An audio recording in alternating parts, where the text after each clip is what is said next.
উম্মতকে দুনিয়া থেকে সরাইতে চাইছে, দুনিয়ার লোভ থেকে। আজ আমরা জিন্দেগির মাকসাদ বানায় নিছি।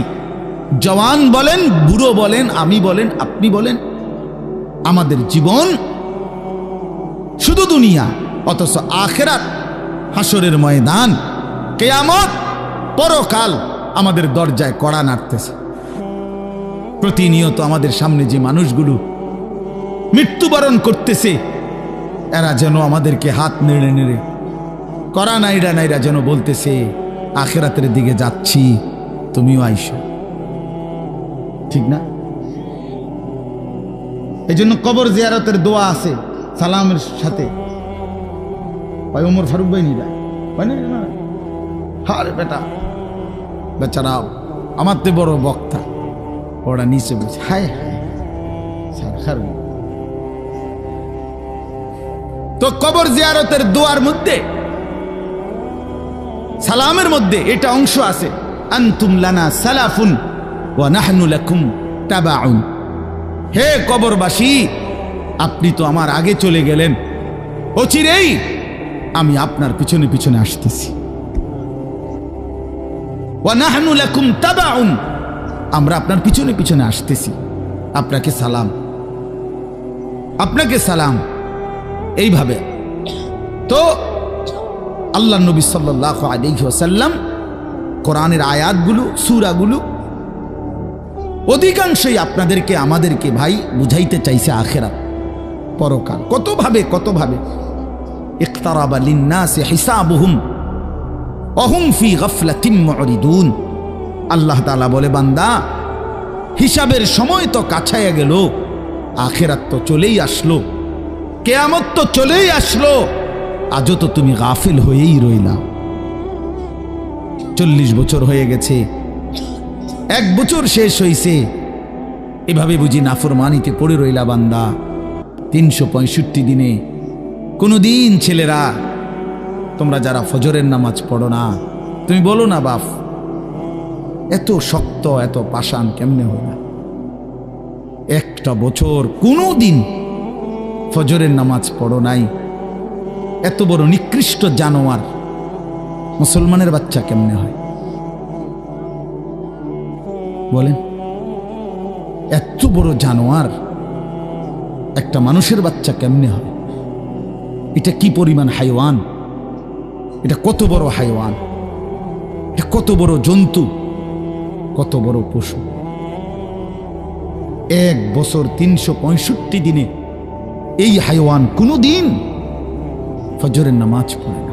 শুধু 1 বছর, খবর নিলে দেখবেন 10 বছর, খবর নিলে দেখবেন 5 বছর। জানোয়ারের মতো, ইহুদির মতো, খ্রিস্টানের মতো চুল রাইখা তৃপ্তি বোধ করে। এর চাইতে অসভ্যতা, এর চাইতে নিকৃষ্ট রুচি, এত বিকৃত মানসিকতা কোন জন্তু জানোয়ারেরও হয় না বেটা, জন্তু জানোয়ারের। তোমরা যে সমস্ত ছেলের চুল ইহুদির মতো, খ্রিস্টানের মতো, বেঈমানের মতো বেটা, তুমি একদম নিম্ন রুচির মানুষ, একেবারে ফসা মানুষ বেটা, তুই বেটা ফালতু লোক বেটা, তুই বেটা, তোর কোনো রুচি বলতে কিছু নাই বেটা, তোর কোনো রুচিবোধ নাই বেটা। কার মতো মুসলমানের বাচ্চা হইয়া, মুসলমানের ঘরে জন্ম নিয়া বেটা, আল্লাহর আজান শুনলি, ডান কানে বাম কানে তোরে আজান দিছে, এক পবিত্র মা তোরে 2টা বছর দুধ পান করাইছে বেটা, কোন শরমে বেটা তুই ওই বেঈমানদের মতো চুল কাটলি বেটা? ওদের কোনো জাতপাত আছে বেটা? ওদের কোনো ইজ্জত আছে না সম্মান আছে? আল্লাহ তাআলা কোরআনুল কারীমে বলছে, ইন্নামাল মুশরিকুনা নাজাস। কোরআনের আয়াত কিনা? আল্লাহ বলছে সমস্ত মুশরিক নাপাক, নাজাসুন নাজাস। সমস্ত ইহুদি নাপাক, সমস্ত খ্রিস্টান নাপাক, সমস্ত হিন্দু নাপাক, সমস্ত বৌদ্ধ নাপাক, সমস্ত নাস্তিক নাপাক, সমস্ত মুরতাদ নাপাক, সমস্ত বেঈমান নাপাক।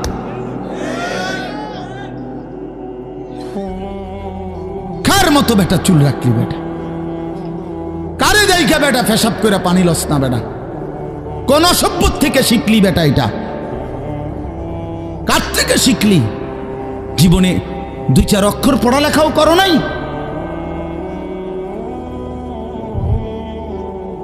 2-4 শব্দ পড়ো নাই তোমরা ছেলেরা? মানুষ এত অভদ্র অপবিত্র হয় কেন? কোরআনুল কারীমের মধ্যে আছে, আল্লাহ তাআলা বলে, বান্দা কি আজীব কথা, কোরআন শরীফে আছে, বান্দা কোনোভাবেই যদি পানি নাই, ঠিক আছে, ফাইন লাম তাজিদু মাআন ফাতায়াম্মামু সাঈদান তাইয়্যিবা, তাহলে মাটি দিয়ে, পবিত্র মাটি দিয়ে তায়াম্মুম করো, তবুও নিজেকে পবিত্র বানাও। যদি বলি আল্লাহ পানি নাই, ঠিক আছে, তো মাটি দিয়ে হলেও পবিত্র হইতে হবে, এত তাড়াহুড়া কা? পানি আইও, পানি পাইয়া লই, এরকম শুরু করলেন? কোরআন শরীফের সরাসরি আয়াত, আল্লাহ তাআলা বলে, জানো, ওয়ালাকিন ইউরিদু লিইউতাহহিরাকুম, আল্লাহ বলেন আমি না আমার ইমানদার বান্দাকে সারাক্ষণ পবিত্রই দেখতে চাই। দোস্ত আমার, এটা কোরআন শরীফের আয়াত। ওয়ালাকিন ইউরিদু লিইউতাহহিরাকুম, আমি আমার বান্দাকে পবিত্র, মুমিন আমার সে, ও অন্য কেউ না, ও আমার ইমানদার বান্দা। তো ইয়া আইয়ুহাল্লাযীনা আমানু ইযা কুমতুম ইলাস সালাতি ফাগসিলু ওয়ুজুহাকুম, এই আয়াতের মধ্যে, এটা এই আয়াতের অন্তর্ভুক্ত অংশ এটা। ওয়ালাকিন ইউরিদু লিইউতাহহিরাকুম, ইমানদার পানি নাই, ঠিক আছে, তায়াম্মুম করো মাটি দিয়ে। কেন এমন তাড়াহুড়া? আল্লাহ তাআলা বলে, আমি যে তোমাকে পবিত্র দেখতে চাই, আমি কে তোমাকে পবিত্র। ফীহি রিজালুন ইউহিব্বুনা আন ইয়াতাতাহহারু আল্লাহু ইউহিব্বুল মুত্তাহহিরিন। কোরআন শরীফের আয়াত আছে, আল্লাহ বলে, বন্ধু আপনার কিছু সাহাবীকে আমি দেখছি, আল্লাহ প্রশংসা করতেছে। মদিনার কুবা একটা এলাকা, যেখানে নবীজি মদিনার মক্কা থেকে হিজরত করে এসে প্রথম ঢুকছিলেন। এই হিজরত করে আইসা প্রথম যেখানে ঢুকছেন, এই জায়গাটার নাম হলো কুবা নগরী। কুবা, কি নাম? এই কুবা। এই এলাকার যারা সাহাবী ছিল, ওনাদের একটা অভ্যাস ছিল, ওনারা ওই সময় পানির তীব্র সংকট ছিল, পানি কম ছিল আর কি। তো তীব্র পানির সংকট থাকার পরেও ওনারা খাবারের পানি, রান্নার পানি, মানে ভাত তরকারি রান্নার যে পানি আর খাবারের পানি কম খাইতো, কম ব্যবহার করত। এখান থেকে পানি বাঁচাইয়া পেশাব পায়খানার পবিত্রতার জন্য যে পানি দরকার, ওইখানে তারা পর্যাপ্ত পরিমাণ পানি ব্যবহার করত, যেন পবিত্রতার মধ্যে কোনো কমতি না হয়। আল্লাহর কসম, এই কথাইটা, তাদের এই আখলাক, আচরণটা আল্লাহ এত পছন্দ করছে, কোরআন শরীফের আয়াত নাজিল করে ডাইরেক্ট তাদের প্রশংসায়। আল্লাহ বলছে, ফীহি রিজালুন, আপনার সাহাবীদের মধ্যে কিছু লোক এমন আছে আমি দেখতেছি, ইউহিব্বুনা আন ইয়াতাতাহহারু, যারা ভালোভাবে পবিত্রতা অর্জন করাটাকে খুব পছন্দ করে। আল্লাহু ইউহিব্বুল মুত্তাহহিরিন, নবী শুনায়ে দেন, এমন পবিত্রতা অর্জনকারীদেরকে আমি আল্লাহও ভীষণ ভালোবাসি।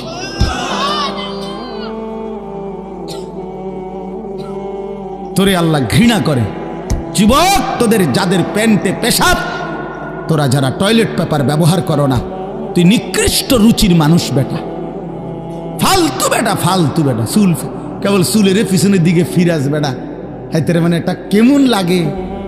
হ্যাঁ, সামান্য সামান্য সহপাঠী বা সামান্য সেরকম আর সেরকম লাগতেছে তোরে দোস্ত, জিঙ্গাইলে না বলে সেরকমটা কেডা? সেরকম ঠিক আছে লাগতেছে, আমিও কই, কিন্তু সে কে যার মতো লাগতে আছে? হেইতে কেডা যে যার মতো? সেরকম তো বুঝছি, সেরকমটাকে। সেরকম কি গাঁজাখোর, না ফুট্টাখোর, না বাবাখোর, না ডাইলখোর, না হারামখোর, না মদখোর, না ইয়াবাখোর? কার মতো লাগতেছে তারে জিঙ্গা? তুই যে আমারে কইলি সেরকম লাগতে আছে, হেতে কেডা যার মতো লাগতে আছে আমারে? কথা বলেন। হ্যাঁ, তো জিঙ্গাইলে কবে দোস্ত ফুট্টাখোরের মতো লাগে, তোর বাবাখোরের মতো লাগে তোর।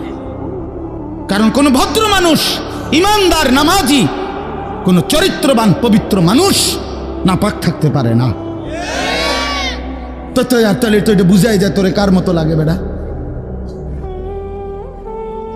হ্যাঁ, নাই তো হে বলুক যে দোস্ত তোর চুল দেখে মনে হয় বুড়া বাইজিদ বসতাম, তোর একদম জোনায়েদ বাগদাদির মতো লাগতে আছে, এমন নি তাহলে তোর চোর ডাকাইতের মতোই তো লাগে। আস্তাগফিরুল্লাহ, আস্তাগফিরুল্লাহ। প্রিয় ভাই আমার, বন্ধু আমার, আখিরাত যেন ভুলে না যাই। মহান আল্লাহ পাক রব্বুল আলামিন এই কোরআনুল কারীমের মধ্যে বারবার আমাদেরকে আখিরাত মনে করাইছে। আমাদের জিন্দেগি ঈমানের জিন্দেগি, আমাদের জিন্দেগি পবিত্র জীবন ভাইয়া। আমরা শুধুই দুনিয়ার জন্য না, কতজন কতভাবেই তো ইন্তেকাল করে, মৃত্যুবরণ করে, কিন্তু শাহাদাতের মৃত্যু শ্রেষ্ঠতম মৃত্যু। এবং শহীদি মৃত্যু মানে জীবন, যেটা বলল গজলের মধ্যে ওই লাইনটা আছে। তো আসলে কোরআনুল কারীমের মধ্যে আছে, আল্লাহ তাআলা বলেন, ওয়ালা তাকুলু লিমান ইউকতালু ফি সাবিলিল্লাহি আমওয়াত বাল আহইয়াউন। আল্লাহর পথে যারা শাহাদাত বরণ করে তোমরা তাদেরকে মৃত বলো না, বরং আল্লাহ নিজে বলতেছেন বাল আহইয়াউন, বরং তারা জীবিত, নিঃসন্দেহে জীবিত। রাসূলুল্লাহ সাল্লাল্লাহু আলাইহি ওয়াসাল্লাম বলেন, সবুজ পাখির ভিতরে তাদের রূহ জান্নাতের মধ্যে ঘুরতে থাকে। এজন্য সাইয়্যিদুনা ওমর রাদিয়াল্লাহু তাআলা আনহু আজীবন তিনি শাহাদাত কামনা করতেন। আল্লাহুম্মা ইন্নী আসআলুকা শাহাদাতান ফি সাবিলিক ওয়া ফি বালাদি রাসূলিক। হযরত ওমর রাদিয়াল্লাহু তাআলা আনহু বলতেন যে আল্লাহ, আমি আপনার কাছে শহীদি মরণ চাই এবং নবীর শহরে মরতে চাই, মদিনায়। তো আল্লাহ তাআলা ঠিক যেভাবে দোয়া করছেন আজীবন, ওইভাবেই আল্লাহ তাআলা ওনার দোয়া কবুল করছেন। উনি মদিনাতেই ইন্তেকাল করছেন এবং শাহাদাতের মৃত্যু। ফজরের নামাজের ইমামতি অবস্থা মসজিদে নববীতে প্রথম কাতারে উনি ইমামতি করতেছিলেন। একজন অগ্নিপূজক কাফের ছদ্মবেশে চাদর দিয়ে শরীর ঢেকে এই বেঈমান ফজরের নামাজের ইমামতি করতেছেন ওমর রাদিয়াল্লাহু তাআলা আনহু। এই সময় ওনার কোমরের মধ্যে ছুরি মারছে, 7-8টা ছুরির ঘাই দিছে। এই অবস্থায় তিনি রক্ত অঝরে ঝরতে শুরু করছে। তো উনি চাপ দিয়া ধইরা আগে পিছন কাতার থেকে, প্রথম কাতার থেকে হযরত আব্দুর রহমান ইবনে আউফ রাদিয়াল্লাহু তাআলা আনহুকে টেনে ইমামের জায়গায় না দাঁড় করায়া, তো বলছে, আব্দুর রহমান, আগে ফজরের নামাজ শেষ করো, তারপরে তোমরা আমারে ধইরো। তো উনি কাটা মুরগির মতো পাশে এই ব্যথায় তড়ফাইছে, কিন্তু সাহাবায়ে কেরাম আগে নামাজ পড়ছে, এরপরে উনারে ধরছে। তো এই আঘাতেই উনি শাহাদাত বরণ করছে। তো শহীদি মৃত্যুও হয়েছে, আবার রসুলের শহরেই মদিনাতেই মৃত্যুবরণ করছে। এবং সবচেয়ে আশ্চর্যের কথা হলো, উনি হলেন শহীদে মেহরাব, মেহরাবের শহীদ। অর্থাৎ নামাজের এই জায়গায় রাসূলুল্লাহ সাল্লাল্লাহু আলাইহি ওয়াসাল্লাম আজীবন যেখানে ইমামতি করতেন, সেইখানে তিনি শাহাদাত বরণ করছেন। আল্লাহ ওনাকে কিভাবে কবুল করছে। এজন্য নওজোয়ান ভাই ছেলেরা, তোমাদেরও এটা মনে রাখা চাই, সারা পৃথিবীর ইসলাম বিরোধী দুশ্মনরা, এই সারা বিশ্বের ইয়াহুদি, খ্রিস্টান, মুনাফিক, নাস্তিক, মুরতাদ, ইসলাম বিদ্বেষীদের একটা বড় ষড়যন্ত্র, তাদের একটা বড় মেন এজেন্ডা হলো সারা পৃথিবীর মুসলমানদের দিল থেকে জিহাদ ফি সাবিলিল্লাহ, আল্লাহর রাস্তায় জিহাদ এবং শাহাদাত, এই শব্দ যেন ভুলে যায়। ভোগ বিলাসিতা, দুনিয়া প্রীতি, দুনিয়া নিয়ে ব্যস্ত থাকা, এই অর্থ সম্পদ, বাড়ি ঘর, দালান, বিল্ডিং, খাট, পালং, সোফা, ফার্নিচার, আর ছেলেপেলেরা মোবাইল, বন্ধুদের আড্ডা, খামখেয়ালি, মানে এর মধ্যেই ডুবে থাকুক, অসভ্যতার মধ্যে, দুনিয়া বাড়ানোর মধ্যে পড়ে থাকুক। এটা হলো বেঈমানের সমস্ত ষড়যন্ত্রের মূল। এজন্য সারা পৃথিবী জুড়ে তারা জিহাদ ফি সাবিলিল্লাহর বিরুদ্ধে, আল্লাহর রাস্তায় যুদ্ধ, এর বিরুদ্ধে জঙ্গি, উগ্রবাদী, টেরোরিস্ট, সন্ত্রাসী ইত্যাদি বহু কিছিমের অপপ্রচার করে লাগাতার অব্যাহত এই পরিমাণ বলতে থাকছে যে অনেক মুসলমান সাধারণ মানুষ পর্যন্ত এটাকে ভয় পাইতে শুরু করছে, যে জেহাদ বললেই আতঙ্ক, কিতাল বললেই আতঙ্ক। অথচ কোরআনুল কারীমের প্রায় 600-র চাইতে বেশি আয়াতের মধ্যে আল্লাহ তাআলা জিহাদ ফি সাবিলিল্লাহর কথা বলছেন। তাহলে এতগুলো আয়াতকে অস্বীকার করার কোনো সুযোগ আছে? বলেন, কিভাবে অস্বীকার করে? কোরআনুল কারীমের একটি শব্দ কেউ যদি অস্বীকার করে তাহলে তো সে কাফের, সে তো বেঈমান। তাহলে কোরআনুল কারীমের মধ্যে আল্লাহ তাআলা বারবার এই কথা স্পষ্ট বলছে। কোরআন শরীফে আছে, মক্কায় মুসলমানরা, কুরাইশরা, মক্কার কুরাইশদের মধ্যে মাঝে মধ্যে বিতর্ক হইত যে কেউ কাবা ঘরে হাজিদেরকে পানি পান করাইতো, কেউ হাজিদেরকে মেহমানদারি করত, কেউ কাবা ঘরের চাবি পাহারা দিত, কেউ কাবা ঘরের সংরক্ষণ করত, কাবা ঘরের ভবন ইত্যাদি প্রস্তুত করত, হাজিদের জন্য তাবু বানাইতো। তো এই খেদমতকে অনেক বড় মনে করত। তো একদিন নিজেদের মধ্যে তারা বলতেছিল যে এইটা সবচেয়ে বড় কাজ। তো আল্লাহ তাআলা কোরআনুল কারীমের সূরা আয়াত নাজিল করে বললেন, না, আল্লাহর উপরে ঈমান এবং জান মালের জিহাদ এটা সর্বশ্রেষ্ঠ কাজ। আজআলতুম সিকায়াতাল হাজ্জি ওয়া ইমারাতাল মসজিদিল হারাম কামান আমানা বিল্লাহি ওয়াল ইয়াউমিল আখির ওয়া জাহাদা ফি সাবিলিল্লাহি বিআমওয়ালিহিম ওয়া আনফুসিহিম লা ইস্তাবুনা ইনদাল্লাহ। তোমরা মনে করেছো হাজিদেরকে পানি পান করানো এবং কাবা ঘর মসজিদে হারামের রক্ষণাবেক্ষণ করা এটা সর্বোত্তম? আল্লাহ বলে, না, আল্লাহর প্রতি ঈমান, ওয়া জাহাদা ফি সাবিলিল্লাহ বিআমওয়ালিহিম ওয়া আনফুসিহিম, আল্লাহর পথে জান আর মালের জিহাদ, এইটা আর ওইটা কশ্চিন কালেও সমানও হইতে পারে না, উচ্চত হওয়ার প্রশ্নই নাই, সমান সমানও না, বরং জিহাদ ফি সাবিলিল্লাহ এটা সর্বশ্রেষ্ঠ। ওয়া যারওয়াতু সানামিহি আল জিহাদ। আল্লাহর নবী সাল্লাল্লাহু আলাইহি ওয়াসাল্লাম বলেন, ইসলামের সর্বোচ্চ চূড়া জিহাদ ফি সাবিলিল্লাহ। কি বলেন? সবাই বলেন, ছেলেরা বলো ভাই, এই শব্দটা বলো, জিহাদ ফি সাবিলিল্লাহ। আজ তোমরা ভুলে গেছো। আজ অসংখ্য যুবক ছেলে, কিশোর ছেলে জানেও না এই শব্দ।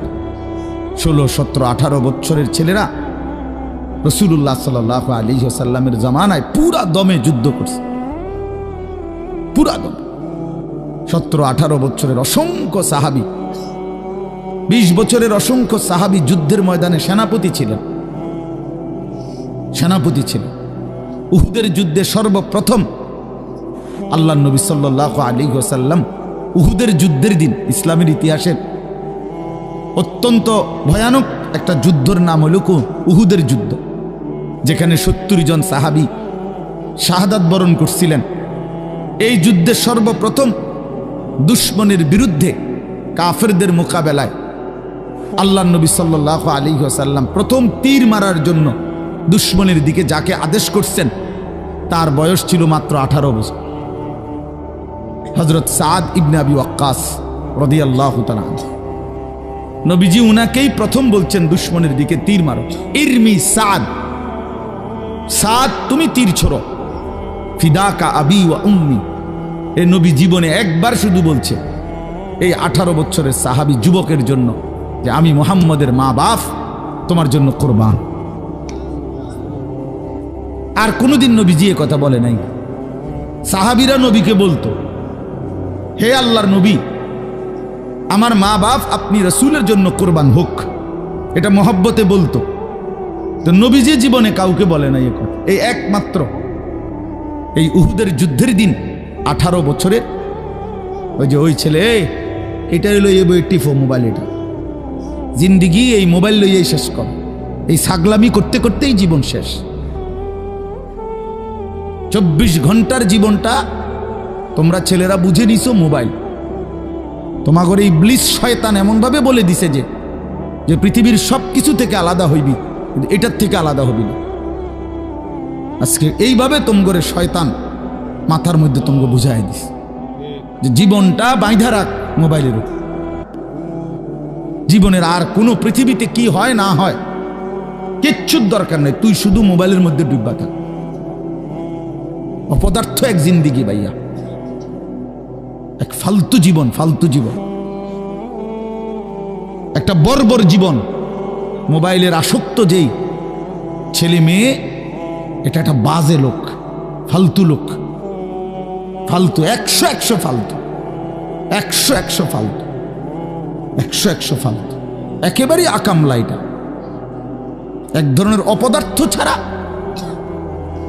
যার পৃথিবী নিয়ে, মানবতার কল্যাণ নিয়ে, মানুষের কোনো উপকার নিয়ে, পৃথিবী নিয়ে, আখেরাত নিয়ে জীবনের কোনো স্বপ্ন নাই। শাহওয়াত, শুধু শাহওয়াত, শুধু লজ্জাস্থানের একটা চাহিদা আছে, শাহওয়াত, এইটা পূরণ কর। নারী, ছবি, নাচ, গান, উলঙ্গতা, অস্থিরতা, বেহায়াপনা, অসভ্যতা, খালাস। এটা মজা পাইলাম, বেড়ি চাইলাম, সারা রাত উলঙ্গ দৃশ্য দেখলাম, জানোয়ারের মতো পড়ে থাকলাম শুইয়া। সকালে 8টা বাজুক 9টা বাজুক, যখন ঘুম ভাঙে ঘুম ভাঙল। ফজরের নামাজ নাই, শরীর অপবিত্র, নাপাক, অসভ্য ছবি দেখতে দেখতে শরীর নাপাক হয়ে গেছে। এই অসভ্যতা, এই জানোয়ার মাতালের মতো পড়ে আছে খাটে। যখন ঘুম ভাঙে ঘুম ভাঙল, উঠলো তো উঠলো, নাস্তা খাইলো, আবার ছুটলো, আবার মোবাইল। আহাত, শরীরের পবিত্রতার খবর নাই, আখলাকের খবর নাই, নামাজেরও খবর। কি জীবন এটা! এই জীবনের চাইতে জানোয়ারের জীবন অনেক ভালো। এটা জন্তু, জানোয়ারও এর চাইতে আগে উঠে যায়, এর চাইতে আগে উঠে। একটা সুন্দর বাণী আছে, লেখা থাকে, দেখছি, ভোরের পাখি যদি তোমার আগেই জেগে যায় তাহলে তুমি ব্যর্থ। ভোরের পাখি যদি তোমার আগেই উঠে যায় তুমি ব্যর্থ। তোমার আগে উঠবে কেন? তুমি মানুষ, আশরাফুল মাখলুকাত, আল্লাহর সর্বশ্রেষ্ঠ সৃষ্টি, তুমিই তো আগে উঠবার কথা। তোমরা এই কি জীবন বাছাই করে নিছো ছেলেরা? তোমরাই বলতে পারো বাবা, তোমার জন্য আমি আটকাবো না, আমার জন্য তুমি আটকাইবা না। কেউ কারোর জন্য আটকাবে না ছেলেরা, মনে রাখো। একদিন তোমার বাপ তোমার বাপের মতো করে কবরে চলে যাবে। এই যাই দৌড়ঝাঁপ করছে বেচারা কামাই করার, একদিন দেখবা তোমারে রাইখা সে চলে গেছে। একদিন তুমিও চলে যাইবা। এই বন্ধু বান্ধব, আড্ডা, এগুলো সব থাইকা যাবে। দুনিয়ার জায়গায় থাকবে।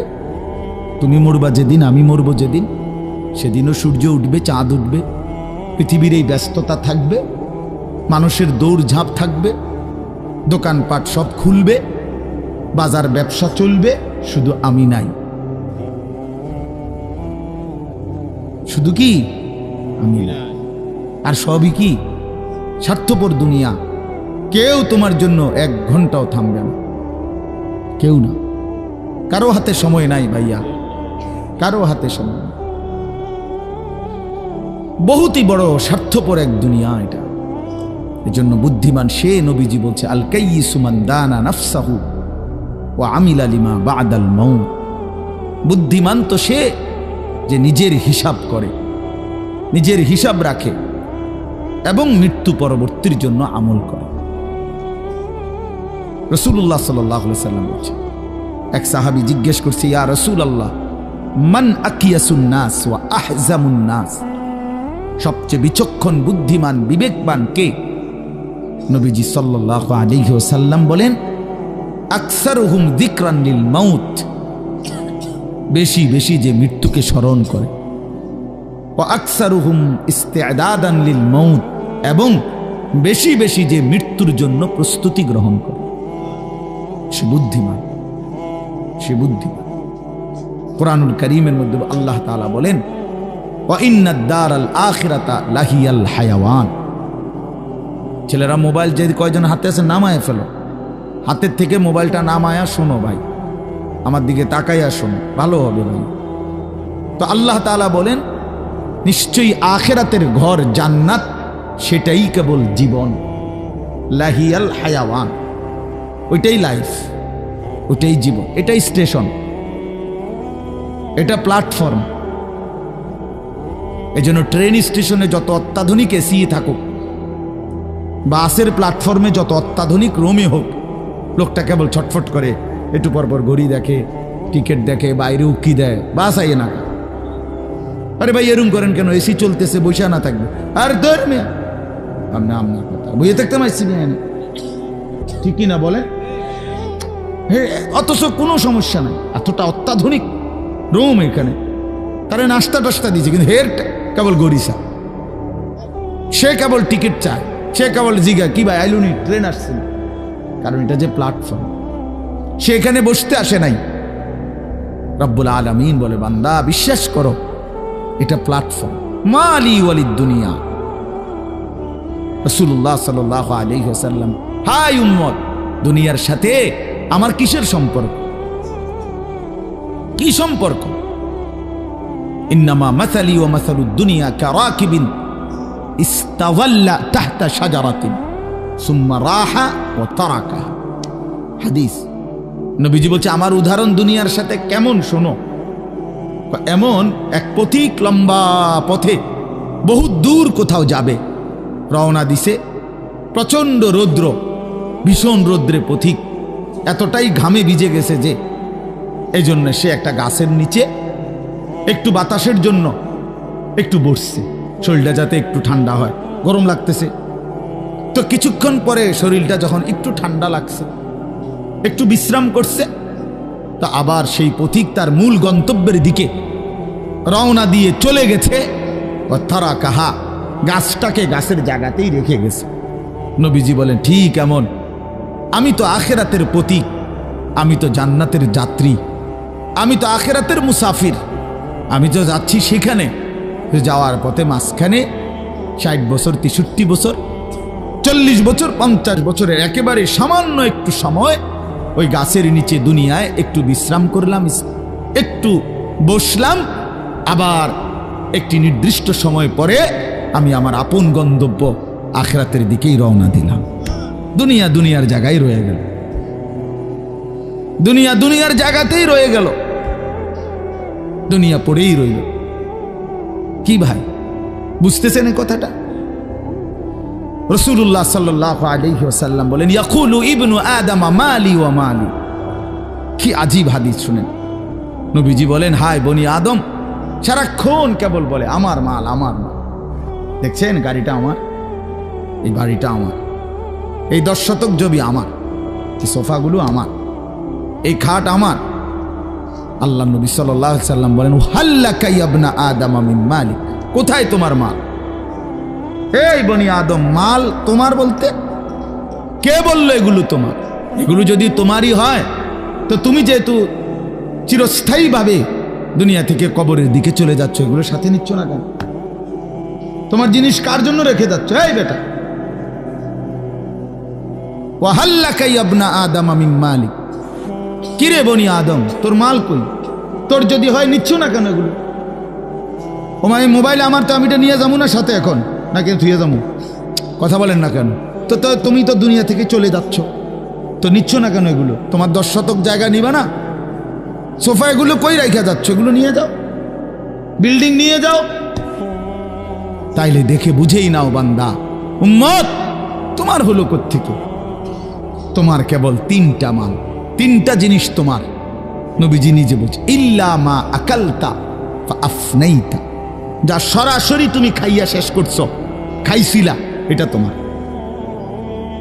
আউ লাবিস্তা ফা আবলাইতা, যেটা সরাসরি তুমি গায়ে দিছিলা, পরছিলা, পোশাক, তোমার গায়ে পড়তে পড়তে এডি ফুরান হয়েছে, সিরিয়ালাইছ, এগুলো তোমার।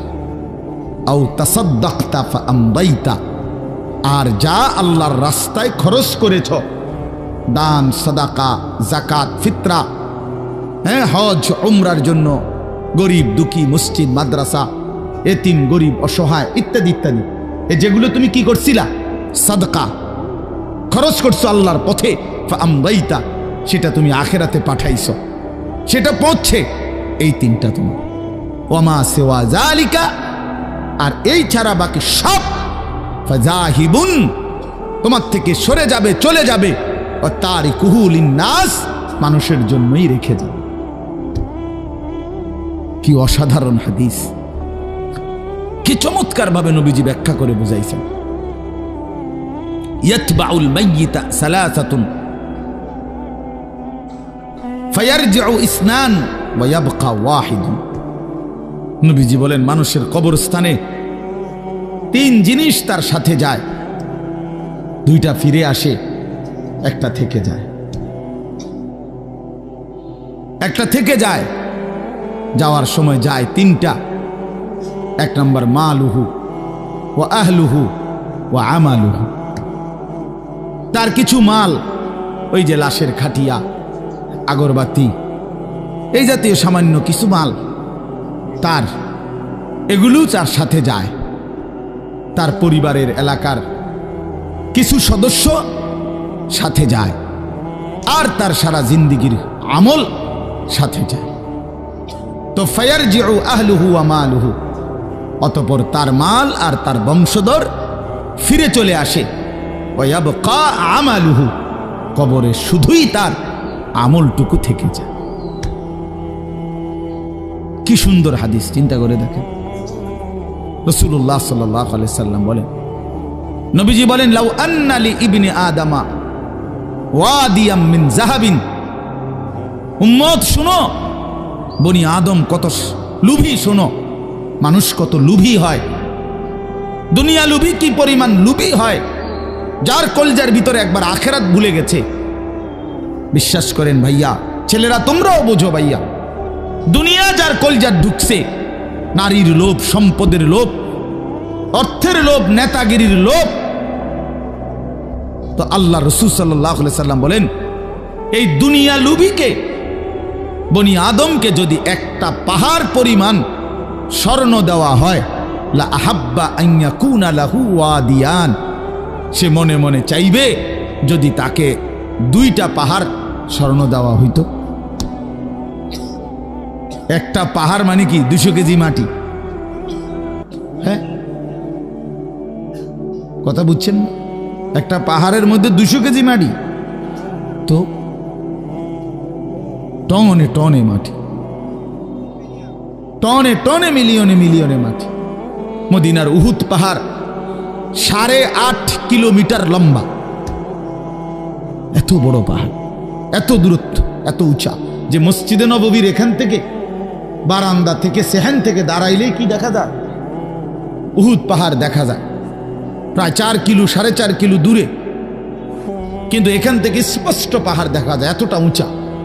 এত উঁচু, এত লম্বা পাহাড় স্বর্ণ বানিয়ে দিলে আল্লাহ নবী সাল্লাল্লাহু আলাইহি ওয়াসাল্লাম বলেন সে আরো একটা চাইবে। এরপরে নবী বলেন, শোনো বনি আদম, লান ইয়ামলা ফাহু ইল্লা তুরাব, হায়, বনি আদমের মুখ ভরবে না কবরের ওই মাটি মুখে মারা পর্যন্ত। লান ইয়ামলা ফাহু ইল্লা তুরাব, তার মুখ ভরবে না কবরের মাটি ঢুকা পর্যন্ত। আরে শুনেন আশ্চর্য কথা, ছেলেরা বোঝো, শোনো মিয়া, বাবারাও শোনেন, আশ্চর্য কথা হলো এই যে হাদিস, এটা আমি বললাম না যে বনি আদমকে যদি একটি পাহাড় স্বর্ণ দেওয়া হয়, সে আরেকটি পাহাড় চাইবে এবং তার মুখ ভরবে না, কি ছাড়া? বলেন না, কি ছাড়া? এটা তো কি হাদিস, এটা কি? কিন্তু হযরত উবাই ইবনে কাব রাদিয়াল্লাহু তাআলা আনহু, একজন বড় সাহাবীর নাম, সাহাবীদের মধ্যে সবচেয়ে সুন্দর কোরআন শরীফ যিনি পড়তে পারতেন, সাইয়্যিদুল কুররা, কারীদের সর্দার ছিলেন উনি। সাহাবীদের মধ্যে সবচেয়ে সুন্দর কোরআন পড়তেন উনি। কোরআনুল কারীম এত সুন্দর পড়তেন যে আল্লাহ তাআলা সরাসরি নবীজির কাছে জিব্রাইল পাঠাইয়া আদেশ করছে, বন্ধু আপনি উবাই এর জবান দিয়া কোরআন শরীফ শুনেন। শুনেন, ওই পড়লে আমার আরশ কাইপা ওঠে। শুনেন শুনেন, আমনে শুনুন। আল্লাহ নবী সাল্লাল্লাহু আলাইহি ওয়াসাল্লাম এই সাহাবীকে ডাক দিয়া বলছে, উবাই ইকরা আলাইয়াল কোরআন, কোরআন শরীফ পড়ো, শোনাও। তিনি বলেন, আমি শোনাবো আপনাকে? আমরাই তো শুনি আপনার থেকে, আপনার সামনে আমি কোরআন পড়বো এই সাহস তো আমার নাই ইয়া রাসূল। আল্লাহ নবী সাল্লাল্লাহু আলাইহি ওয়াসাল্লাম বললেন, আল্লাহ তাআলা তোমার নাম বলে আমাকে আদেশ করেছেন তোমার জবানে কোরআন শুনতে। উনি 3 বার জিগাইছে কথাইটা। এরপরে আসাম্মানি আল্লাহ,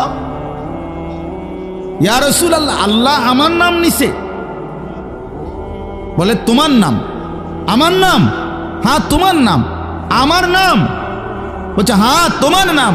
ফাবাকা, তিনি প্রচন্ড ভাবে কাঁদতে শুরু করছে আর বলছে, হায় নবী, এক গোলামের এর চাইতে বড় সৌভাগ্য আর কি হইতে পারে যে তার মনিব তার নাম নিয়েছে, তার মালিক তার নাম নিছে। এর চাইতে বড় ভাগ্য আমার জীবনে আর কি হতে পারে যে আমার আল্লাহ আমার নাম নিছে। যাই হোক, আমার বলার উদ্দেশ্য হলো, এই সাহাবী উবাই ইবনে কাব বলেন, এই যে হাদিস এটা নবীজি আমাদেরকে এত বেশি বার বলছে, বারবার বলতেন। আমরা প্রথমত কুন্না নারা, একার সরাসরি তাফসিরে আছে, কুন্না নারা হাদা মিনাল কোরআন, আমরা এটাকেই মনে করতাম যে এটা কোরআনের আয়াত। এত বেশিবার নবী এটা আমাদের সামনে পড়ছে। অর্থাৎ সাহাবীদেরকে দুনিয়ার লোভ থেকে ফিরাইবার জন্য, আখিরাতমুখী করার জন্য, পরকালমুখী বুঝাবার জন্য এত বেশিবার বলছে এটা। উনি বলেন, আমরা প্রথমত এটা ভাবতাম এটা কোরআন শরীফের আয়াত। হাত্তা নাজালাত আলহাকুমুত তাকাসুর হাত্তা জুরতুমুল মাকাবির, এরপরে যখন আলহাকুমুত তাকাসুর এই সূরাটা নাজিল হইছে, এই আমি এখন যেই সূরাটা পড়ছি তার পরের সূরা, এটা যখন নাজিল হইল তখন আমরা বুঝলাম যে না, এইটা হইল কোরআন, আর এতদিন যেটা মনে করছি এটা রাসূলের হাদিস। আল্লাহর নবী সাল্লাল্লাহু আলাইহি ওয়াসাল্লাম এভাবে উম্মতকে দুনিয়া থেকে সরাইতে চাইছে, দুনিয়ার লোভ থেকে। আজ আমরা জিন্দেগির মাকসাদ বানায় নিছি। জওয়ান বলেন, বুড়ো বলেন, আমি বলেন, আপনি বলেন, আমাদের জীবন শুধু দুনিয়া, অথচ আখিরাত, হাসরের ময়দান, কিয়ামত, পরকাল আমাদের দরজায় কড়া নাড়তেছে। প্রতিনিয়ত আমাদের সামনে যে মানুষগুলো মৃত্যুবরণ করতেছে, এরা যেন আমাদেরকে হাত নেড়ে নেড়ে কড়া নাইরা যেন বলতেছে, আখিরাতের দিকে যাচ্ছি, তুমিও আইসো। ঠিক না? এই জন্য কবর জিয়ারতের দোয়া আছে সালামের সাথে। ভাই ওমর ফারুক ভাই নিরা না, হারে বেচারা আমার তে বড় বক্তা, ওরা নিচে বলছে, হায় হায়। তো কবর জিয়ারতের দোয়ার মধ্যে, সালামের মধ্যে এটা অংশ আছে, আনতুম লানা সালাফুন ওয়া নাহনু লাকুম তাবাউন। হে কবরবাসী, আপনি তো আমার আগে চলে গেলেন, অচিরেই আমি আপনার পিছনে পিছনে আসতেছি। ওয়া নাহনু লাকুম তাবাউন, আমরা আপনার পিছনে পিছনে আসতেছি। আপনাকে সালাম, আপনাকে সালাম। এইভাবে তো আল্লাহ নবী সাল্লাল্লাহু আলাইহি ওয়াসাল্লাম কোরআনের আয়াতগুলো, সূরাগুলো অধিকাংশই আপনাদেরকে আমাদেরকে ভাই বুঝাইতে চাইছে আখিরাত, পরকাল। কতভাবে ইকতারাবা লিন্নাসি হিসাবুহুম ওয়া হুম ফি গাফলাতিন মুরিদুন। আল্লাহ তাআলা বলে, বান্দা, হিসাবের সময় তো কাছাইয়া গেল, আখিরাত তো চলেই আসলো, কিয়ামত তো চলেই আসলো, আজও তো তুমি গাফিল হয়েই রইলা। 40 বছর হয়ে গেছে, 1 বছর শেষ হইছে, এভাবে বুঝি নাফরমানিতে পড়ে রইলা বান্দা 365 দিনে। কোনদিন ছেলেরা তোমরা যারা ফজরের নামাজ পড়ো না, তুমি বলো না বাপ এত শক্ত এত পাষাণ কেমনে হইলা? 1টা বছর কোনদিন ফজরের নামাজ পড়ো নাই, এত বড় নিকৃষ্ট জানোয়ার মুসলমানের বাচ্চা কেমনে হয় বলেন? এত বড় জানোয়ার একটা মানুষের বাচ্চা কেমনে হয়? এটা কি পরিমাণ হাইওয়ান, এটা কত বড় হাইওয়ান, এটা কত বড় জন্তু, কত বড় পশু। 1 বছর 365 দিনে এই হাইওয়ান কোনদিন ফজরের নামাজ পড়ে না। শুধু 1 বছর, খবর নিলে দেখবেন 10 বছর, খবর নিলে দেখবেন 5 বছর। জানোয়ারের মতো, ইহুদির মতো, খ্রিস্টানের মতো চুল রাইখা তৃপ্তি ভোগ করে। এর চাইতে অসভ্যতা, এর চাইতে নিকৃষ্ট রুচি, এত বিকৃত মানসিকতা কোন জন্তু জানোয়ারেরও হয় না বেটা, জন্তু জানোয়ারের। তোমরা যে সমস্ত ছেলের চুল ইহুদির মতো, খ্রিস্টানের মতো, বেঈমানের মতো বেটা, তুমি একদম নিম্ন রুচির মানুষ, একেবারে ফসা মানুষ বেটা, তুই বেটা ফালতু লোক বেটা, তুই বেটা তোর কোনো রুচি বলতে কিছু নাই বেটা, তোর কোনো রুচিবোধ নাই বেটা। কার মতো মুসলমানের বাচ্চা হইয়া মুসলমানের ঘরে জন্ম নিয়া বেটা আল্লাহর আজান শুনলি, ডান কানে বাম কানে তোরে আজান দিছে, এক পবিত্র মা তোরে 2টা বছর দুধ পান করাইছে বেটা, কোন শরমে বেটা তুই ওই বেঈমানদের মতো চুল কাটলি বেটা? ওদের কোনো জাতপাত আছে বেটা? ওদের কোনো ইজ্জত আছে না সম্মান আছে? আল্লাহ তাআলা কোরআনুল কারীমে বলছে ইন্নামাল মুশরিকুনা নাজাস, কোরআনের আয়াত কিনা? আল্লাহ বলছে সমস্ত মুশরিক নাপাক, নাজাসুন নাজাস, সমস্ত ইহুদি নাপাক, সমস্ত খ্রিস্টান নাপাক, সমস্ত হিন্দু নাপাক, সমস্ত বৌদ্ধ নাপাক, সমস্ত নাস্তিক নাপাক, সমস্ত মুরতাদ নাপাক, সমস্ত বেঈমান নাপাক।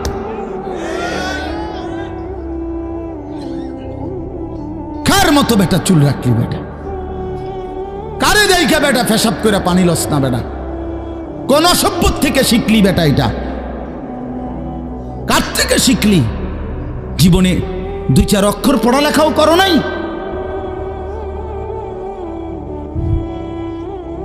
2-4 শব্দ পড়ো নাই তোমরা ছেলেরা? মানুষ এত অভদ্র অপবিত্র হয় কেন? কোরআনুল কারীমের মধ্যে আছে, আল্লাহ তাআলা বলে বান্দা কি আজীব কথা, কোরআন শরীফে আছে বান্দা কোনোভাবেই যদি পানি নাই, ঠিক আছে, ফাইন লাম তাজিদু মাআন ফাতায়াম্মামু সাঈদান তাইয়্যিবা, তাহলে মাটি দিয়ে, পবিত্র মাটি দিয়ে তায়াম্মুম করো, তবুও নিজেকে পবিত্র বানাও। যদি বলি আল্লাহ পানি নাই, ঠিক আছে, তো মাটি দিয়ে হলেও পবিত্র হইতে হবে, এত তাড়াহুড়া কা? পানি আইও, পানি পাইয়ালই এরকম শুরু করলেন। কোরআন শরীফের সরাসরি আয়াত, আল্লাহ তাআলা বলে জানো ওয়ালাকিন ইউরিদু লিইউতাহহিরাকুম, আল্লাহ বলেন আমি না আমার ইমানদার বান্দাকে সারাক্ষণ পবিত্রই দেখতে চাই। দোস্ত আমার, এটা কোরআন শরীফের আয়াত। ওয়ালাকিন ইউরিদু লিইউতাহহিরাকুম, আমি আমার বান্দাকে পবিত্র, মুমিন আমার সে, ও অন্য কেউ না, ও আমার ইমানদার বান্দা। তো ইয়া আইয়ুহাল্লাযীনা আমানু ইযা কুমতুম ইলাস সালাতি ফাগসিলু ওয়ুজুহাকুম, এই আয়াতের মধ্যে, এটা এই আয়াতের অন্তর্ভুক্ত অংশ এটা। ওয়ালাকিন ইউরিদু লিইউতাহহিরাকুম, ইমানদার পানি নাই, ঠিক আছে, তায়াম্মুম করো মাটি দিয়ে। কেন এমন তাড়াহুড়া? আল্লাহ তাআলা বলে আমি যে তোমাকে পবিত্র দেখতে চাই, আমি কে তোমাকে পবিত্র। ফীহি রিজালুন ইউহিব্বুনা আন ইয়াতাতাহহারু আল্লাহু ইউহিব্বুল মুত্তাহহিরিন। কোরআন শরীফের আয়াত আছে, আল্লাহ বলে বন্ধু আপনার কিছু সাহাবীকে আমি দেখছি, আল্লাহ প্রশংসা করতেছে। মদিনার কুবা একটা এলাকা, যেখানে নবীজি মদিনার মক্কা থেকে হিজরত করে এসে প্রথম ঢুকছিলেন। এই হিজরত করে আইসা প্রথম যেখানে ঢুকছেন, এই জায়গাটার নাম হলো কুবা নগরী। কুবা, কি নাম? এই কুবা। এই এলাকার যারা সাহাবী ছিল, ওনাদের একটা অভ্যাস ছিল, ওনারা ওই সময় পানির তীব্র সংকট ছিল, পানি কম ছিল আর কি। তো তীব্র পানির সংকট থাকার পরেও ওনারা খাবারের পানি, রান্নার পানি, মানে ভাত তরকারি রান্নার যে পানি আর খাবারের পানি কম খাইতো, কম ব্যবহার করত। এখান থেকে পানি বাঁচাইয়া পেশাব পায়খানার পবিত্রতার জন্য যে পানি দরকার, ওইখানে তারা পর্যাপ্ত পরিমাণ পানি ব্যবহার করত, যেন পবিত্রতার মধ্যে কোনো কমতি না হয়। আল্লাহর কসম, এই কথাইটা, তাদের এই আখলাক আচরণটা আল্লাহ এত পছন্দ করছে, কোরআন শরীফের আয়াত নাজিল করে ডাইরেক্ট তাদের প্রশংসায়। আল্লাহ বলছে ফিহি রিজালুন, আপনার সাহাবীদের মধ্যে কিছু লোক এমন আছে আমি দেখতেছি, ইউহিব্বুনা আন ইয়াতাতাহহারু, যারা ভালোভাবে পবিত্রতা অর্জন করাটাকে খুব পছন্দ করে। ওয়াল্লাহু ইউহিব্বুল মুত্তাহহিরিন, নবী শুনায়ে দেন এমন পবিত্রতা অর্জনকারীদেরকে আমি আল্লাহও ভীষণ ভালোবাসি।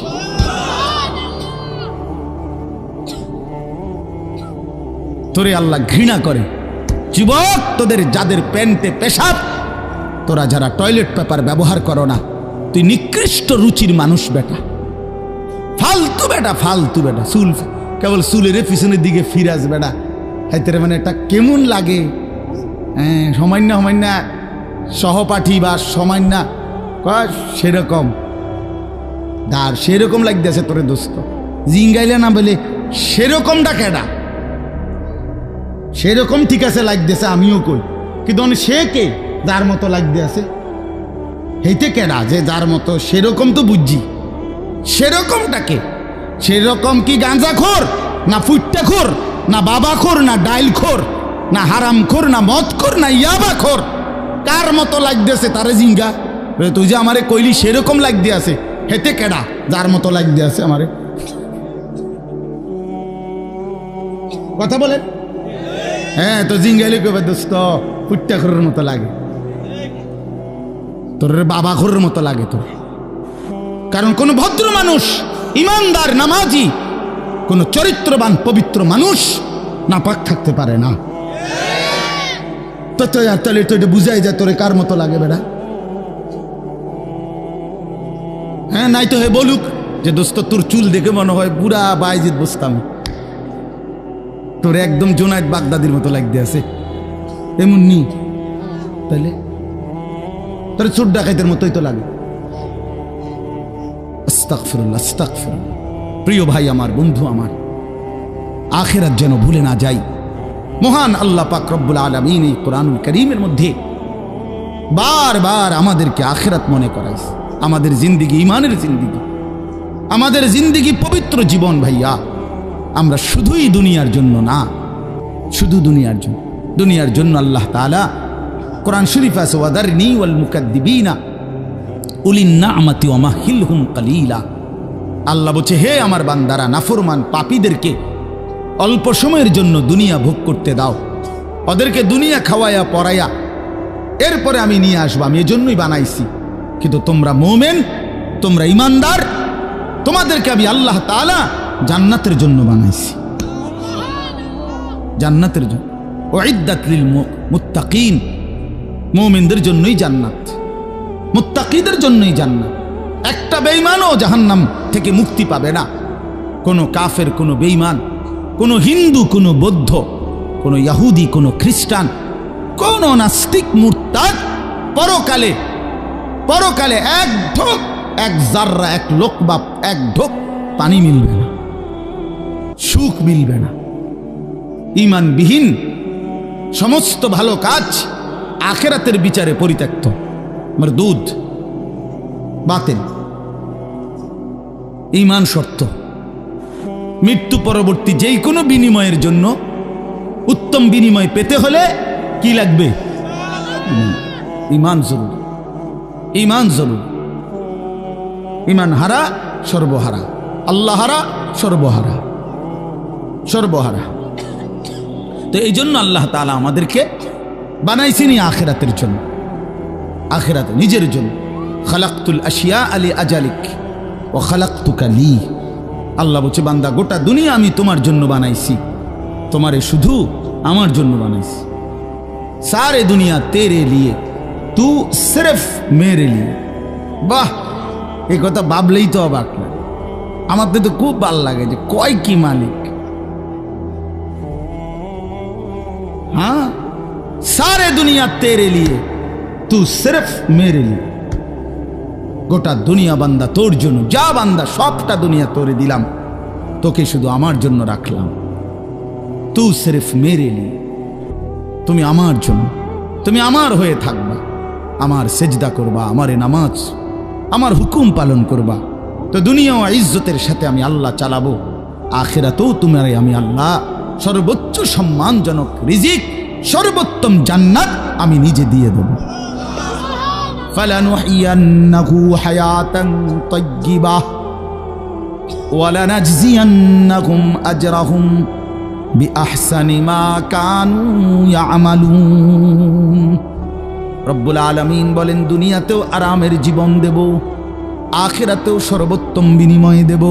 শর্ত কেবল দুইটা, এক নাম্বার ঈমান, দুই নাম্বার নেক আমল।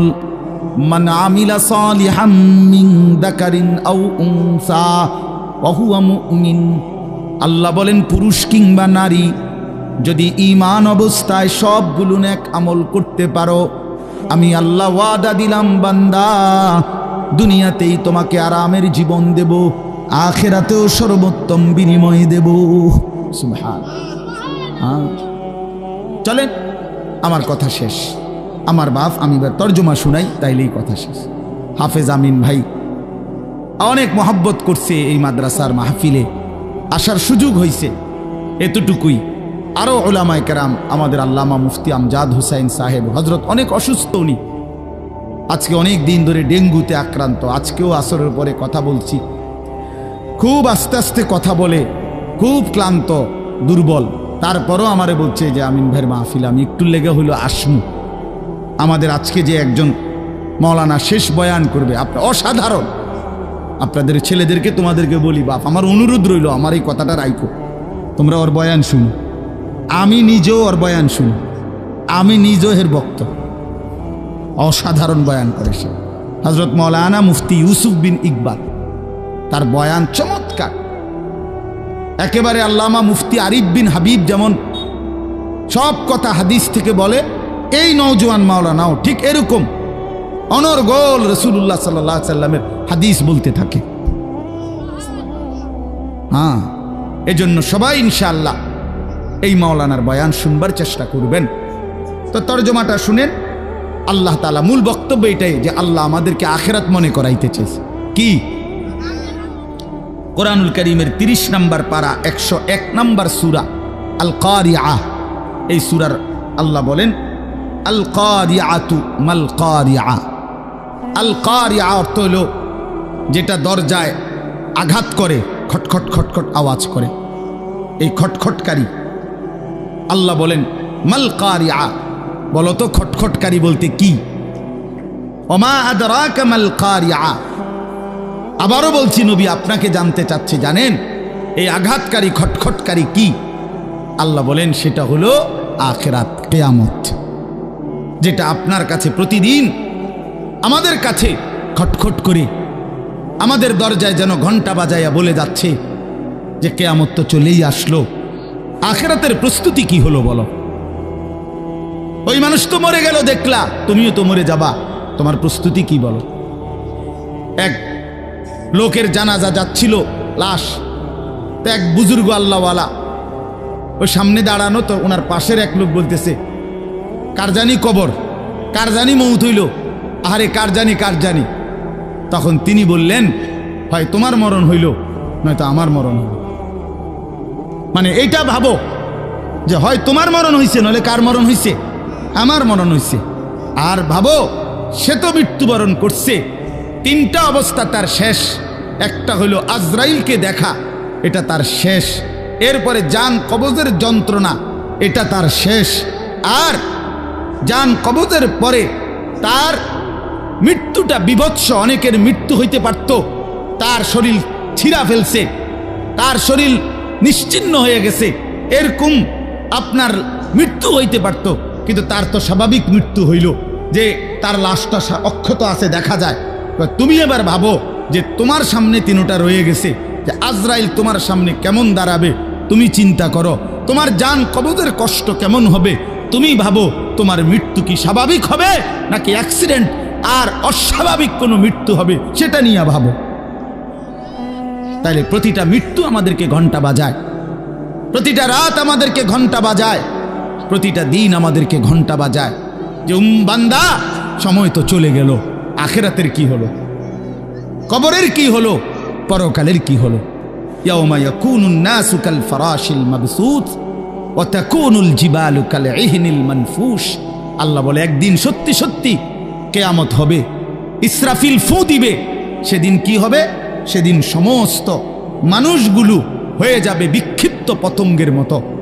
বিক্ষিপ্ত পতঙ্গ মানে আপনারা একদম সহজ বুঝবেন, ওই যে বাতির মধ্যে, লাইটের মধ্যে, আলোর মধ্যে অনেক সময় যে সাদা সাদা পোক এগুলো আসে, এগুলো দেখছেন? এগুলো কি কয়? উলু উলু। এই যে আর একটু বড় বড় সাদা সাদা, হ্যাঁ, এই উলু উলু, এই উলু পোকা। এইটা যেমন মাঝে মাঝে এইভাবে আসে চারদিক থেকে উইরা উইরা আইয়াই পইরা হয় আগুনের মধ্যে, বাতির মধ্যে, আলোর মধ্যে পইরা পইরা মরে, নিচে মরে। তো আল্লাহ পাক বলেন ইসরাফিল ফু দিবে, কিয়ামত শুরু হবে। মানুষ এরকম পাগলের মতো, উলুর মতো দৌড়াইয়া পতঙ্গের মতো চারিদিকে দিক বিদিক শূন্য হইয়া দৌড়তে থাকবে। কেউ বলতে পারবে না কে কোথায় যাচ্ছে, কোথায় দৌড়াচ্ছে, কি হচ্ছে। সবাই অস্থির হয়ে যাবে। এরই মধ্যে যে যেখানে গিয়া পড়ে যাবে ওইখানেই তার মৃত্যু, ওইখানেই কবর। ওয়াতাকুনুল জিবালু কাল ইহনিল মানফুশ। পাহাড়গুলো একটা নমুনা আল্লাহ বলছে, পাহাড়গুলো তুলারে দীর্ঘক্ষণ মেশিনের মধ্যে ধুনাইয়া সারলে এবার যখন ঝরঝরা হয় তুলা, তো এবার যদি বাতাস লাগে তাইলে যেমন এটা উড়তে শুরু করে, তুলা উড়ে। তো আল্লাহ তাআলা বলে পাহাড়গুলো এরকম ধ্বনিত তুলার মতো উঠতে থাকবে। পুরা সৃষ্টির সব কিছু ভাঙ্গা চুইরা শেষ হয়ে যাবে। হাসরের ময়দান কায়েম হবে। আর সেখানে কি হবে? দুইটা অবস্থা। ফাআম্মা মান সাকুলাত মাওয়াজিনহু, সেই হাসরের ময়দানে আমলনামা হাতে নিয়ে মিজানের পাল্লায় যার নেকি ভারী হবে, ফাহুয়া ফি আইশাতির রাদিয়া, সেই সন্তুষ্টিময় আরামদায়ক জান্নাতের জীবন লাভ করবে। ওয়া আম্মা মান খাফফাত মাওয়াজিনহু ফাউম্মুহু হাওিয়া ওয়া মা আদরাকা মা হিয়া নারুন হামিয়া। আর যার আমলনামা মিজানের পাল্লায় ওজন দেওয়ার পরে হালকা হবে, গুনাহ ভারী হবে, নেকি হালকা হবে, আল্লাহ তাআলা বলেন তার ঠিকানা হবে হাবিয়া নামক জাহান্নাম। আর আল্লাহ নিজেই বলে, নবী জানেন হাবিয়া জাহান্নামটা কেমন? নারুন হামিয়া, একেবারে প্রজ্বলিত ধাউ ধাউ করে জ্বলন্ত আগুন, এটার নামই হচ্ছে হাবিয়া। হাবিয়া। এখানে একটা কথা শুধু বলি, কথা আমার শেষ। এক নম্বর কথা হলো, এই জিন্দিগির মধ্যে যদি আমল বাড়াই তাহলে আখিরাতে জান্নাত হবে। এই জিন্দিগির মধ্যে যদি নাফরমানি বাড়াই তাহলে আখিরাতে জাহান্নাম হবে। এখানে একটা শব্দ আছে ফাউম্মুহু হাবিয়া। এই ছেলেরা তোমাদের জন্য আমি শেষ এই কথাটা আবার বলে যাই। এই শব্দটার তাফসীর আমি আজকেও পড়ছি, তাফসীরে কুরতুবিতে, তাফসীরে ইবনে কাসিরের মধ্যে আছে। আল্লাহ তাআলা বলছেন ফাউম্মুহু হাবিয়া, নাফরমান পাপীকে হাসরের ময়দানে, এই উম্মুহুর শব্দের অর্থ হলো উম্মু রাসিহি, অর্থাৎ তার মাথার সামনে যে চুল, এই চুল ধরে দাঁড়ানো মানুষটাকে বেইজ্জতি করে নিচে নামাইয়া এরপরে লাথি দিয়া জাহান্নামে ফেলবে। এইটা অর্থ। এই অতএব এই লম্বা চুল, এই বিকৃত চুল ছাড়ো, ছাড়ো, নাই তো জাহান্নামের ফেরেশতা টান দিয়া ধইরা তোরে দাঁড়ানোর থেকে নিচে ফেলাইয়া একটা লাথি দিয়া জাহান্নামে ফেলে দেবে। তখন বুঝবা, তখন বুঝবা। এই জন্য আমি অনুরোধ করলাম, রাগ হইও না, আমি শক্তই বললাম, মনে করো তোমরা এই স্বাভাবিক চুল রাখো, স্বাভাবিক চারদিকে সমান চুল রাখো। এটা কোনোভাবে এটা অসভ্যতা, এটা ফ্যাশন না, এটা জাহান্নামীদের চিহ্ন ভাইয়া, এটা দাজ্জালের চিহ্ন। দয়া করে আমার এই কথা ফিরাই দিও না, ফিরাই দিও না যুবক। নিয়ত করো ইনশাআল্লাহ, ছেলেরা নিয়ত করো, বলো যুবক ইনশাআল্লাহ, পাক্কা নিয়ত করো ইনশাআল্লাহ। তোমাদের যুবক আগামী দিনের জন্য, ইসলামের জন্য রেডি হইতে হবে। তোমরা নামাজ পড়তেই হবে বাবা। আল্লাহকে রাজি না করলে আমার মাতৃভূমিও নিরাপদ থাকবে না। ফিলিস্তিন বহুদিন যাবৎ রক্তাক্ত, রোহিঙ্গা বহুদিন যাবৎ আরাকান রক্তাক্ত, কাশ্মীর বহুদিন যাবৎ রক্তাক্ত। আজ আমার মাতৃভূমিও শহীদ সাইফুল ইসলামের রক্তে রঞ্জিত। এ কথা বেঈমান প্রমাণ করে দিছে। ইসকনের গুন্ডারা, সন্ত্রাসীরা, এই বেঈমানরা প্রমাণ করে দিছে যে মুসলমান সুযোগ পাইলে তোদের কাউরে ছাড়বো না। কি হুজুর, কি পাবলিক, কেউরে ছাড়বো না। হ্যাঁ, বইয়া বইয়া মোবাইল টিপো, বইয়া বইয়া নারী দেখো। একদিন যখন বেঈমান গর্দানে ছুরি রাখবে, সেদিন বুঝবা আল্লাহ কি জিনিস, আল্লাহ কি জিনিস। এজন্য মরলে যদি ঈমানের সাথে মরতে পারি, সেজদা দিয়ে মরতে পারি, আল্লাহর গোলামি করে মরতে পারি, তো এই জীবন যদি চলেও যায়, রক্তে যদি জমিন ভেসেও যায়, কোনো অসুবিধা নেই। ঠিক কিনা বলেন না কেন? মরণ যখন শহীদে মরণ, খালাস, কোনো সমস্যা নাই। ঈমানের মৃত্যু ব্যর্থ না, শহীদের মৃত্যু ব্যর্থ না। কিন্তু যদি নাফরমানির মৃত্যু হয়, যদি বেনামাজি মৃত্যু হয়, যদি শরীর নাপাক, প্যান্ট নাপাক, নারী দেখতে দেখতে, উলঙ্গ ছবি দেখতে দেখতে, তো এই অবস্থায় যদি তোর মরণ হয় বেটা, কি হবে তোমার? কি হবে বাবা? এজন্য দয়া করে আখিরাতের জন্য প্রস্তুতি নাও, পরকালের সামান বানাও, নিজের আখিরাত সুন্দর করো। আল্লাহ তাআলা আমাদের প্রতিটা ছেলেকে তৌফিক দান করেন। বাবারা, আপনাদেরকেও বলি, 60 বছর 50 বছরে আপনারা আখিরাতের ফিকির করেন, কবরের ফিকির করেন, পরকালের সামান কি হলো সেটার ইন্তজাম করেন। খাট পালং, সোফা, ফার্নিচার, এগুলো যেদূর হইছে হইছে, আমনে শেষ না করলেও এটি ফুলাইনে পরে করব, নাতি নাতনিরা আরো বানাইবো, এটি শেষ হইতো না। পৃথিবীতে আমনে মরার পরও গাছ থাকবো। আমনে মইরা যান, কোনো অসুবিধা নাই, আমনে মইরা দেখবেন গাছ মরছে না সব। পৃথিবীতে আমনে মরার পরেও দুনিয়া থাকবে, কাজে দুনিয়া ওরা বাকিরা করবে, আপনি এবার কবরের সামান করেন। আল্লাহ আমাদের বাবাদেরকে, চাচাদেরকে, বয়স্কদেরকেও আখিরাতের কবরের পুঁজি সংগ্রহ করার তৌফিক দান করেন। মা বোনদেরকে পর্দার ইজ্জতের কদর বুঝার তৌফিক দান করেন। তোমরা ছেলেদেরকে আল্লাহ তাআলা আগামী দিনের ইসলামের জন্য কবুল করে নেন, বলেন আমিন। এই রহিমপুর দারুল আমিন আল ইসলামিয়া মাদ্রাসা আল্লাহ কবুল করে নেন। এশার নামাজ পড়ে আবার যথারীতি বয়ানে বসেন, ওলামায়ে কেরামের নসিহত শুনে একসাথে শেষ করে দোয়া করে যাবেন। আল্লাহ তৌফিক দান করেন।